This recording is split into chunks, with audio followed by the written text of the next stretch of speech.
नमस्कार दोस्तों, आज की इस वीडियो में मैं आपको 3 ऐसी एक्सरसाइज बताने वाला हूं जिससे आपके लकवे में आपको बहुत जल्दी रिकवरी देखने को मिलेगी।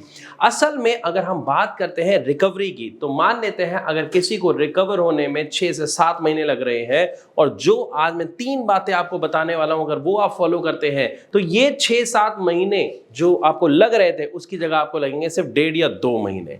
आपको करना क्या होगा इसके लिए समझना पड़ेगा। सबसे पहली चीज या सबसे पहली एक्सरसाइज, अगर आप फिजियोथेरेपी के लिए जा रहे हैं, आप योगा कर रहे हैं, आप एक्सरसाइज कर रहे हैं, गुड, लेकिन उससे आपको खास चेंज देखने को नहीं मिलता है या एक समय के बाद, जैसे किसी को लकवा हुआ तो पहले 6 महीने में बहुत अच्छी रिकवरी हुई, उसके बाद वो रिकवरी बहुत स्लो हो जाती है या रुक जाती है क्योंकि इसके पीछे एक प्रोसेस चल रहा होता है न्यूरोप्लास्टिसिटी का। मैं समझाने की कोशिश करता हूं। जब किसी को भी लकवा हुआ तो दिक्कत कहां आई? दिक्कत आई दिमाग में। और आप किसका इलाज कर रहे हो एक्सरसाइज करके? हाथ का, कंधे का, उंगलियों का, कलाई का। तो क्या इससे कोई रिजल्ट मिलेगा? आप खुद सोचिए कि अगर आपकी गाड़ी खराब हो जाती है और उसमें समस्या है इंजन की, लेकिन आप टायर बदलवा रहे हो, आप उसका पेंट बदलवा रहे हो, क्या उससे कोई फायदा होगा? नहीं होगा। इसी तरीके से जब किसी को पैरालिसिस होता है तो उसमें हमें जो हेल्प करनी है उस पेशेंट की, खास तौर पे वो हेल्प करनी है ब्रेन वाली एक्सरसाइज के थ्रू। ऐसी एक्सरसाइज करा के जिससे ब्रेन एक्टिव होना शुरू करे, ब्रेन अपनी जो मेमोरी है उसको रिकॉल करना शुरू करे, तभी आपको अपने पेशेंट में शानदार रिजल्ट्स देखने को मिलेंगे।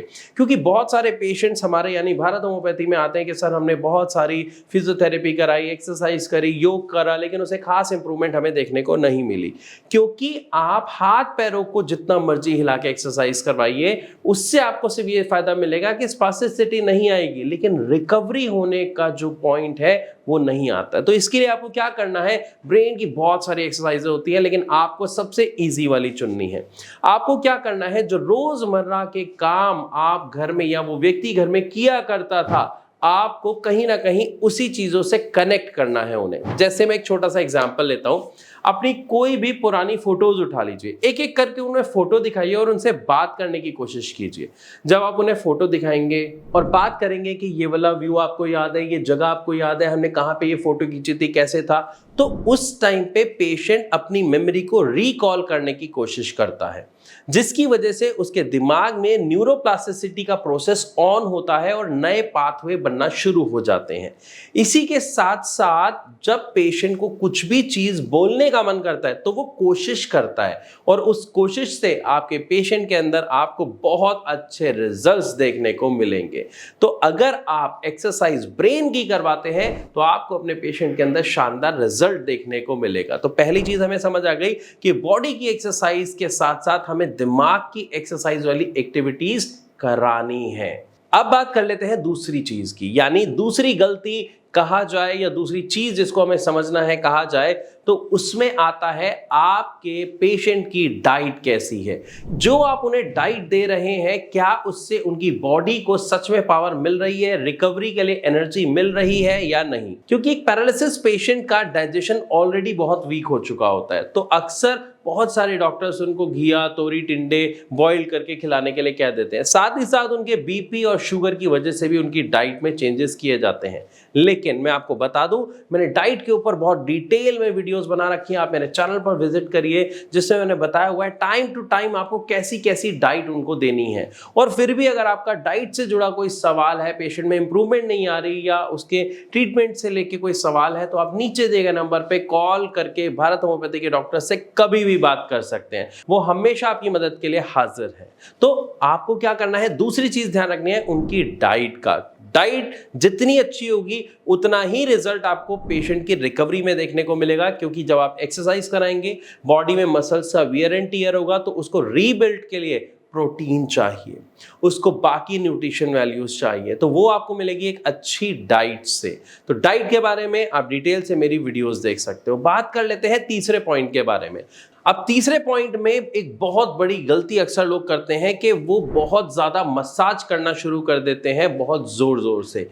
आप जानते हैं इस मसाज की वजह से एक पेशेंट को फायदा मिलने की जगह नुकसान हो सकता है। स्पास्टिसिटी यानी ऐंठन आ सकती है, हाथ अकड़ सकता है हमेशा के लिए, जो कभी ठीक नहीं होगा। तो इसमें ऐसा क्यों मैं कह रहा हूं, मैं आपको बताता हूं। जब हमारा जो बॉडी पार्ट है वो वर्क नहीं कर रहा, तो इट मीन्स उसकी जो मसल्स हैं उनको सिग्नल्स नहीं मिल रहा ब्रेन से, गड़बड़ दिमाग में हुई थी। तो हमें सबसे पहले ब्रेन की एक्सरसाइज करानी है, मैंने पहला पॉइंट बताया। डाइट अच्छी रखनी है, दूसरा पॉइंट बताया। तीसरी चीज, आपको जो मालिश करनी है वो कभी भी रगड़ के नहीं करनी, पहली चीज। क्योंकि मालिश हम करते क्यों हैं, पहले ये समझिए। मालिश हम करते हैं बॉडी की मसल्स को रिलैक्स करने के लिए, हीट देने के लिए। और जब हम बात कर लेते हैं मसाज की एक ऐसी जगह पे जो ऑलरेडी हमारे शरीर का हिस्सा काम नहीं कर रहा, तो वहां पर आपको जो मसाज करनी है बिल्कुल हल्के हाथ से करनी है। दूसरी चीज, आपको ऑपोजिट डायरेक्शन में नहीं करनी। मान लेते हैं ये हाथ की आप मालिश करते हैं या किसी कंधे की मालिश करते हैं, तो ये मालिश आपको ऐसे रगड़ के नहीं करनी, ये मालिश आपको इस तरीके से करनी है, यानी हार्ट की डायरेक्शन में, ताकि ब्लड फ्लो अच्छा हो, बॉडी में हीट जनरेट हो। जो उनके हाथ पैरों में अकड़न ऐंठन आ रही है जिसकी वजह से दर्द हो रहा है, उस दर्द में आपको आराम मिले। इसी के साथ साथ जब आप मालिश कर लेते हैं उसके बाद आपको पेशेंट के अंदर क्या करना है, कुछ ऐसी एक्सरसाइज करनी है जो एक्सरसाइज कम है लेकिन उसका रिजल्ट लगभग पूरी के पूरे हाथ में आपको मिलेगा। एक एग्जांपल देता हूं। आपने जैसे हाथ दिया, मालिश करी, मालिश करने के बाद आपने उनके हाथ को इस तरीके से स्ट्रेच करना है और काउंट करना है 10 तक। 1 2 3 4 5 6, इस तरीके से 10 तक काउंट करना है, छोड़ देना है। फिर अगेन आपको स्ट्रेच कराना है, हल्का सा आपको यहाँ पे पेन महसूस होगा, उस पेशेंट को पेन महसूस होगा, और फिर अगेन आपको करना है। अगर आप एक दिन में 10 से 12 बार ऐसा कर लेते हो तो आप देखेंगे उस पेशेंट की जो बाजू है उसमें जो ऐंठन अकड़न रहती है, जो दर्द रहता है, जो शोल्डर में दर्द रहता है, उन सब में आपको आराम मिलना शुरू होगा, उस पेशेंट को आराम मिलना शुरू होगा।